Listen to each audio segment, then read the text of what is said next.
Hey, good morning, Grandma and sisters and everybody else. So I'm filming just an update video for you here. I apologize if anybody finds the videos frustrating, and if you want to talk, then I'm happy to talk. Just let me know and we can talk on the phone, or in person. I find this is really easy when I have multiple parties involved. Then I can film a video, and I can also use my screen to show you things instead of just tell you, so that it makes a little bit more sense. So I'm just going to briefly give you an update on what's going on with the cell, and then try to answer what I think any questions you would have. First of all, let's review the contract. So I'm going to share with you the actual contract and specifically the deadlines.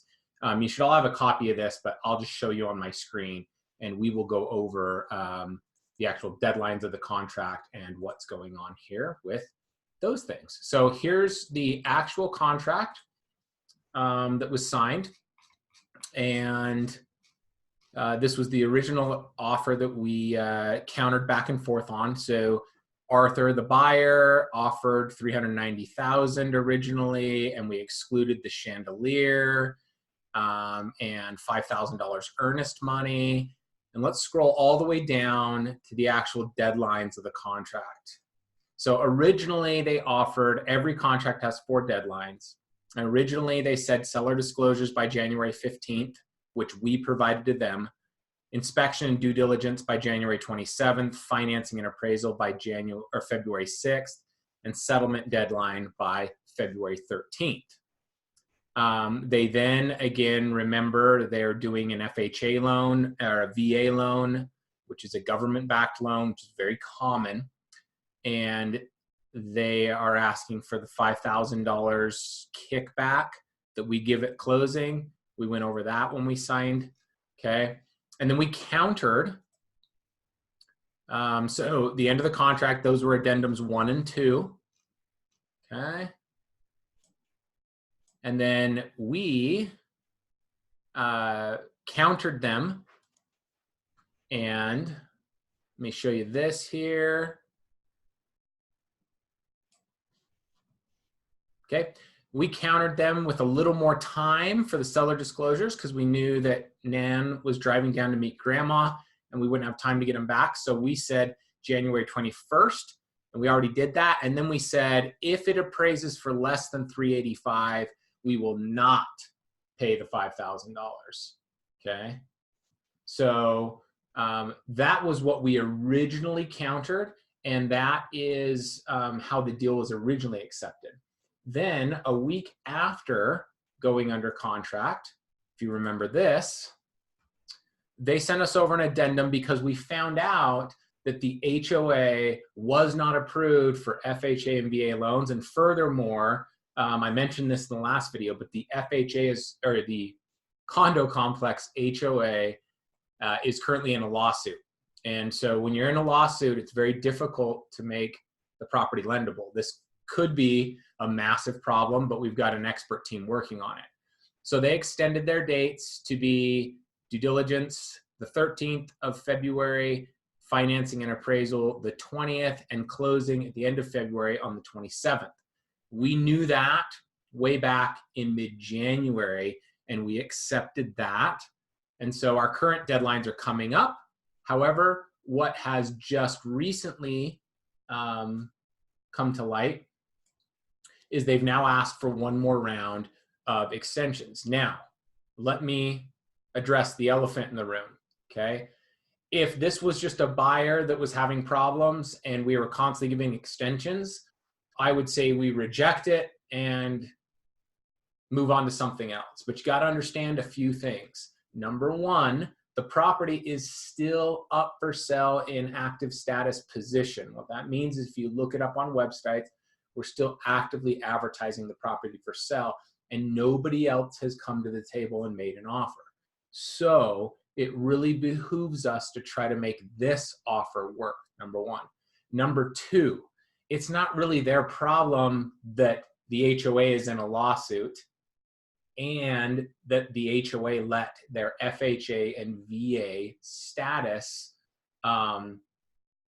expire. So the buyer's lender is working very aggressively on getting that approved. And I'm going to share you now an email from them when they sent over the extension request to show you what they're asking for and why. So here is my email.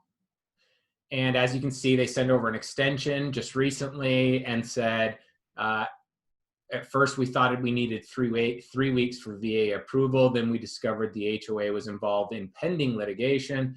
But of course, getting details from the HOA has been extremely difficult. And the only guy who can say what was at the VA was out of town until a few days ago. Paul, the lender, says we're about 2 days away from getting the documents that the HOA needs to provide regarding the lawsuit so they can get those documents over to FHA and VA for approval. They're very optimistic. Assuming the lawsuit is okay, which is expected because it's pending, they're looking at about 3 weeks for VA approval, and then this should be able to move forward. So here's the very last thing I'm going to share with you is their most recent request for an extension, which is here. So these would be the newest deadlines if we accept this today, and I'm going to have my assistant Jamie send this to Grandma. My advice is that we do accept and we keep working with them because we don't have any other offers on the table. This would extend their due diligence till February 24th. This would extend their financing to March 3rd or 2nd and extend closing to March 5th. In layman's terms, what does all this mean? We don't have another offer, so in my advice, we keep working with these guys, but we also actively keep showing it for sale, 1. 2, the HOA is in a lawsuit. The HOA has been very lazy, to be blunt with you, on communicating, but that's okay. The lender is confident they can get it done, so let's keep working with them. 3, is it common to keep extending like this? No, but these are extenuating circumstances that we should keep working with it. There's no skin off our backs. We're continuing to advertise it for sale. What does due diligence extension to February 24th mean? It means they have until the 24th to wrap up any inspections they would want to do. They've already done them, but they're hesitant to let those deadlines pass until they know that the complex can get FHA financing. Furthermore, they don't want to pay for and order their appraisal until they know that VA is going to be okay with the pending lawsuit that this HOA is currently engaged in. So again, I understand where they're coming from, and it's a couple more weeks. So we're going to send this over for Grandma to accept today. If there is further questions on definitions, these deadlines, or how all this works, please reach out to me and we'll get your questions answered. Hope everyone's having a good day. We'll talk to you guys later.